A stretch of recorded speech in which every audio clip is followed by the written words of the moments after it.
Gunshots have reportedly shattered the calm at Ignatius Ajiru University of Education in Rivers State, sending students running for safety as rival cult groups allegedly engaged in a gun battle on campus. The incident occurred on Monday at the University Rumolumene campus in Obiakpo local government area during the ongoing Student Union Government Week. According to reports, the confrontation involved two rival cult groups identified as Vikings and the Klansmen confraternities, who were allegedly fighting for supremacy. The immediate cause of the clash remains unclear. But what is clear is that the sound of gunfire turned a university campus into a scene of panic. See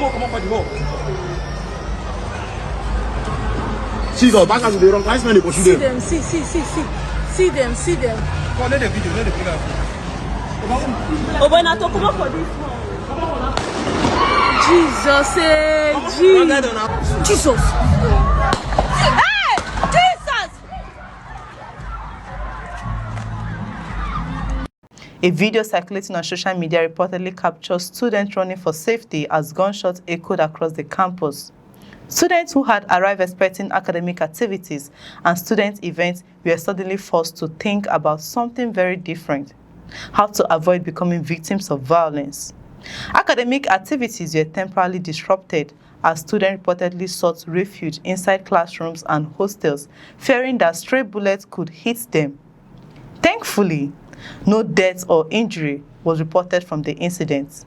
But the fact that gunmen could allegedly exchange fire within a university environment has raised serious questions about security and the spread of cultism in Nigerian tertiary institutions.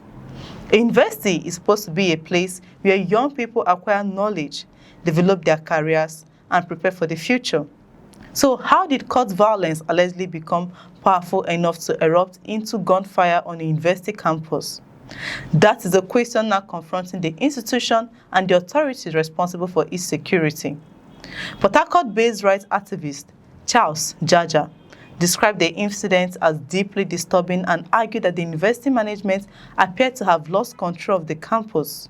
Jaja called for a deliberate change in the institution's security strategy, pointing to the experience of Rivers State University under former Vice-Chancellor Professor Barineme Fakai. According to him, enforcement of university rules, intelligence-driven security, and swift sanctions help reduce cult-related activities at the sister institution. His argument is that security cannot simply be reactive. Waiting until gunshots are fired before deploying security personnel may not be enough. Authorities need intelligence capable of identifying threats before rival groups are able to mobilize and unleash violence. Another rights activist, Prince Wiro, also expressed concern over what he described as repeated cult clashes in and around the university. Wiro said the latest incident was embarrassing to both the institution and the Rivers State government. He warned that repeated violence could have consequences beyond the immediate security situation. Parents who hear that students are running from gunfire on campus may begin questioning whether the university is safe enough for their children. And that could eventually damage the institution's reputation and public confidence. Wiro therefore called on the Rivers State governor, as visitor to the institution, to engage the university leadership and examine ways of strengthening security around the campus. But what does the police say? The Rivers State Police Command confirmed that the incident involved rival cult groups.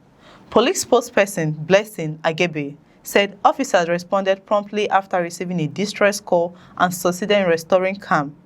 Importantly, the police rejected claims that the gunfire was caused by police officers.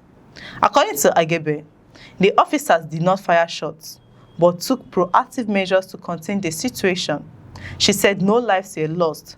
The alleged cult members reportedly fled before they could be arrested, while police investigations are continuing to identifying those involved. That means the story is far from over. The absence of casualties is certainly welcome, but it does not remove the seriousness of what happened.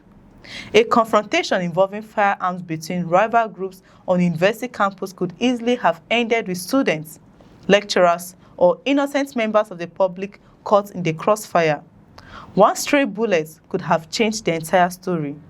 That is precisely why the authorities cannot afford to treat the incident as another ordinary court clash. Courtism has remained a persistent challenge across several Nigerian tertiary institutions.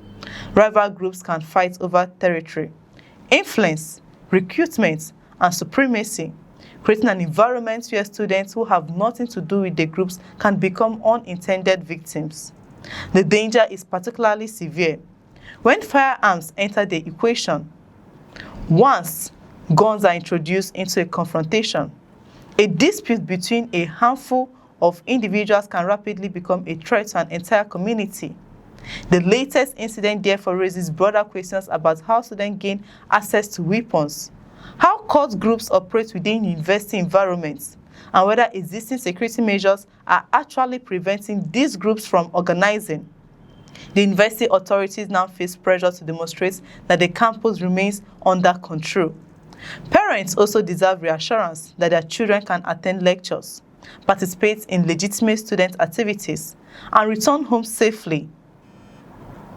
And students should not have to choose between hiding in a hostel and risking their lives simply because rival groups have decided to fight.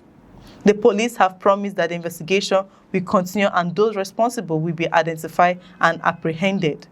The real test will be whether those promises result in arrest and meaningful action. Because if students see gunmen escape after a violent confrontation, it could create a perception that court violence can be carried out without consequences. The message from the authorities therefore needs to be clear. A university campus cannot become a battlefield. Students have the right to learn without fear. Parents have the right to expect adequate security. And university management has a responsibility to ensure that criminal groups do not dictate what happens on campus. The gunfire may have stopped, but the questions raised by the incidents remain. Why were rival cult groups allegedly able to clash with firearms inside the university? How did they obtain the weapons? Were there warning signs that were missed? And most importantly, what will be done to ensure that the next confrontation does not produce casualties? For now, the police say calm has been restored and no lives were lost. But authorities must act before another round of gunfire turns a warning into a tragedy. A university should be a place where students fight for their better grades, better opportunities, and better futures, not a place where they run for cover because rival cult groups are fighting for supremacy. If you want more breaking Nigerian news and security reports, subscribe to the channel and stay with us for the latest developments. I'm Chidera Esom. Thanks for watching. We'll see you in the next reports.